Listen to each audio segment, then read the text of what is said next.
Hi, this video is way late. But for those of you guys who don't know, I do have a book club, and for January, my community voted on reading The Starless Sea by Erin Morgenstern. Um, so we're gonna talk about it. The Starless Sea is one of those books that feels like a dream when you're reading it. It's beautiful, it's strange. It's a story about stories, fate, love, and the magic hidden in books. Our main character is named Zachary, never Zach, always Zachary. Zachary is a grad student who stumbles across a mysterious book in his university library, and as he continues reading it, he discovers a story from his own childhood written down in perfect detail. Of course, now he's determined to figure out how and why this story ended up in this book, so he follows a series of symbols, a key, a bee, and a sword, and they lead him to an underground world filled with hidden stories. This hidden world is beautiful, but it's not as safe as it seems. Time bends, myths come to life, and the entire realm is on the verge of unraveling.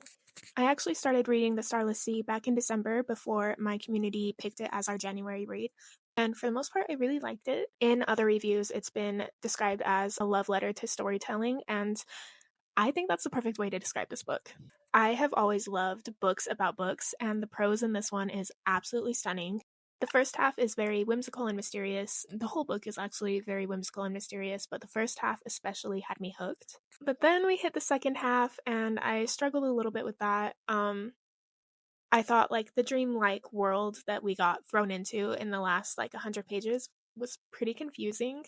Um and I think maybe if I had spent more time like actually like figuring out what was going on, I would have enjoyed it a lot more, but I think I just wasn't in the mood for something so abstract and thought-provoking, and I just didn't want to have to like really dive into the book to figure out what was going on. That being said, if you are someone who loves literature and don't mind a book that leans more into atmosphere and symbolism than plot, I think this is the perfect read for you. While it didn't end up being a personal favorite of mine, I did appreciate how beautiful and unique it was. And I do plan on giving it another read later on, maybe when I'm more in the mood for something, that's a little more abstract like this. I ended up rating this one 3.5 out of 5 stars.